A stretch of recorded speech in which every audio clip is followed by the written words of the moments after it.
Olá pessoal, tudo bem? Vamos falar de um assunto bastante polêmico essa semana, que é a violência escolar. Como eu sempre digo, conhecimento nunca é demais. E eu, em particular, enquanto educador também, estou muito triste com essa situação que está se agravando em nosso país, que é a violência escolar. Mas vamos entender um pouco sobre violência escolar. A violência escolar, ela inclui a violência entre os alunos da escola, bem como os ataques dos alunos aos funcionários da escola. Ela abrange também a violência física, incluindo brigas entre alunos, punição corporal, violência psicológica, como abuso verbal e violência sexual, incluindo também estupro e assédio sexual. A violência escolar, ela inclui também muitas formas de bullying e porte de arma na escola, arma branca, arma de fogo. E a sociedade, ela acredita amplamente que se tornou um problema sério nas últimas décadas. E em muitos países, especialmente quando armas como revólveres ou facas estão envolvidas em nossos ambientes escolar. Então, a violência escolar, ela está plantada no nosso país e é preciso que haja um trabalho conjunto entre os pais, a comunidade escolar, a sociedade e os nossos governantes. Só assim nós vamos combater com sabedoria a violência escolar. Vamos continuar um pouco falando sobre violência escolar. Então, pessoal, alguns estudiosos, eles dizem que a violência dentro da comunidade escolar, ela está baseada em uma série de fatores. Que fatores são esses? O isolamento social, a exposição à violência, a tecnologia e a polarização. Todos esses são fatores que realmente contribuíram para a violência dentro da comunidade escolar. O isolamento social diz o quê? Diz que os estudantes estariam vivendo os efeitos pós-pandemia, resultando de meses de convivência fora de sala de aula e dependendo apenas de tecnologia de interações sociais. E aí eles acabaram recebendo informações negativas, que dentro da tecnologia não tem só informações positivas, tem negativas também. Quando se fala de exposição à violência, algumas crianças e adolescentes elas estiveram expostos a violências e maus tratos nos espaços familiares.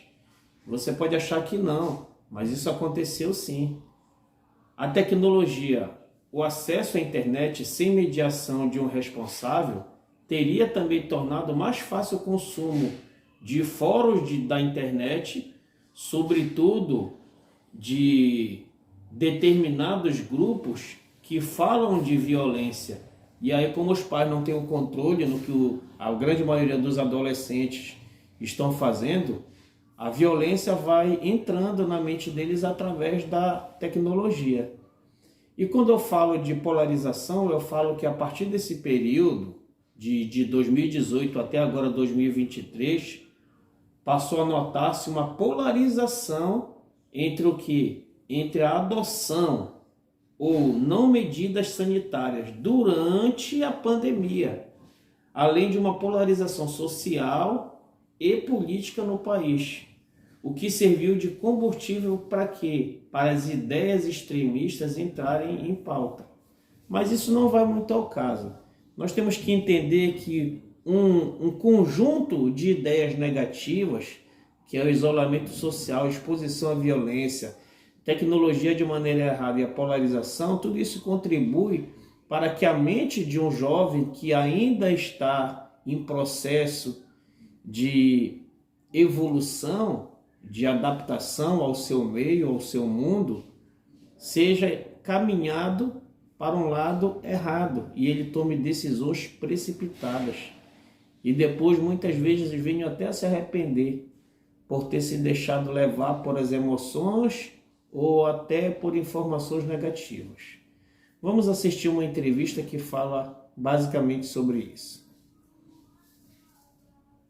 Obrigada. A gente fala agora da tragédia na escola em São Paulo, onde uma professora foi assassinada por um estudante de 13 anos. A polícia tenta agora descobrir se o criminoso agiu sozinho ou se teve ajuda.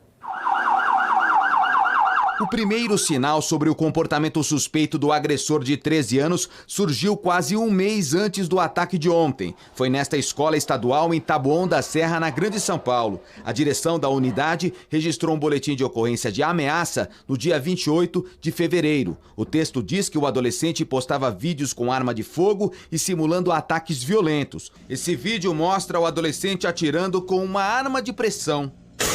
Os pais foram chamados e pediram transferência para a escola Tomásia Montoro, onde ele já havia estudado. Rita levou 3 facadas do agressor logo depois dele ter atingido a professora Elizabeth Tenreiro, de 71 anos, que morreu no ataque. Ele estava só com os olhos de fora, veio com a faca para cima de mim, ele tenta se defender.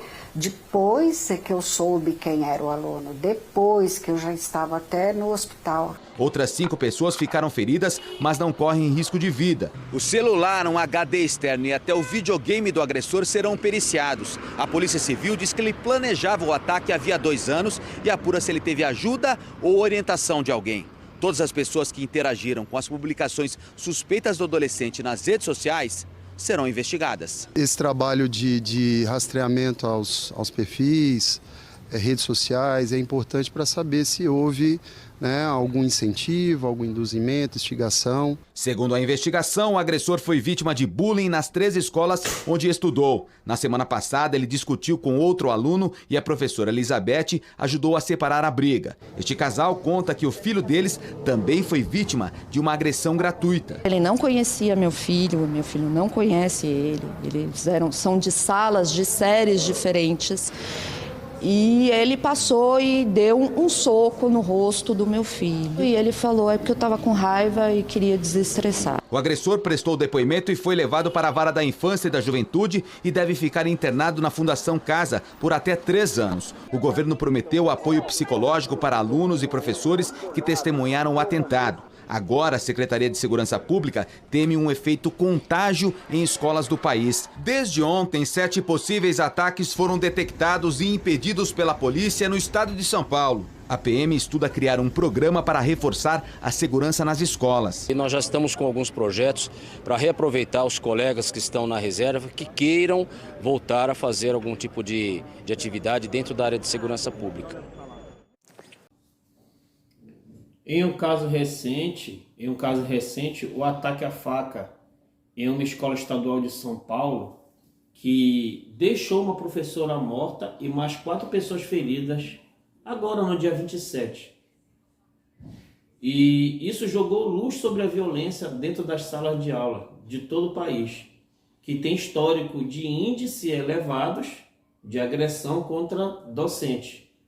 O agressor, por incrível que pareça, tinha 13 anos de idade. Ele era do 8º ano da escola e não foi surpresa para ninguém, porque ele tinha já um comportamento agressivo dentro da escola e ele já vinha fazendo alguns comentários sobre o tipo de agressão que ele iria cometer. Vamos assistir um vídeo que fala um pouco mais sobre a violência escolar. Em menos de 15 dias, um novo ataque a uma escola e 4 crianças que perdem a vida de uma maneira violenta. Uma notícia que abalou o país. No meio disso tudo estão os professores, verdadeiros heróis que nesses cenários protegem as crianças. Mas agora se perguntam, como lidar com o medo de voltar à sala de aula? Um cantinho de sossego, de alegrias e brincadeiras. Bebês, crianças e professoras dedicadas, heroínas naquela manhã ensolarada de uma quarta-feira. Alconides, diretora da creche, tinha acabado de chegar na escola quando bateram a porta. Entrou um malandro aqui dentro do cantinho. Entrou aqui no cantinho. Aí eu só levantei e já saí para a porta. Foi quando eu olhei, não vi criança, só vi criança no parque.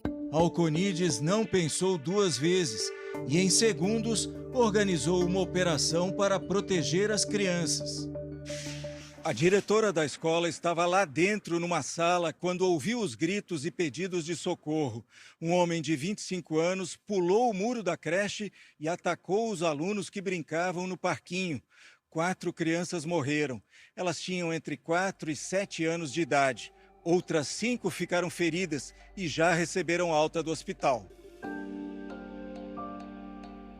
Terror. Aquela cena que você nunca imagina ver um dia na vida, e eu vi.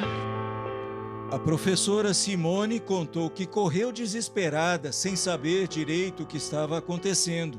O banheiro foi a salvação.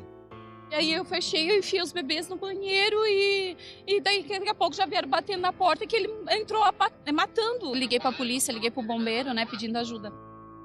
Não sei se eu quero continuar, sabe? Porque eles são anjos na nossa vida. A gente aprende a cada dia mais com eles do que a gente ensina. Na sexta, o dia foi de homenagens às vítimas. Na porta da creche, muitas flores e orações. Ariadna é professora de educação infantil em Navegantes, cidade próxima de Blumenau. Viajou mais de 40 quilômetros para demonstrar apoio às famílias das vítimas e aos colegas de profissão. Não tem como a gente não se colocar no lugar dos professores que vivenciaram tudo isso e também dos pais que perderam essas crianças, que é difícil até de falar. A creche está fechada e informou que os professores e os pais vão receber apoio psicológico.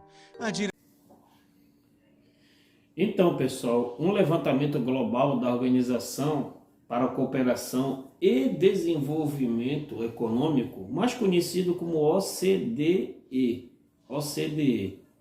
coloca o país entre os índices de mais alto do mundo no ranking de agressões contra professores e que tem se mantido estável nos últimos anos.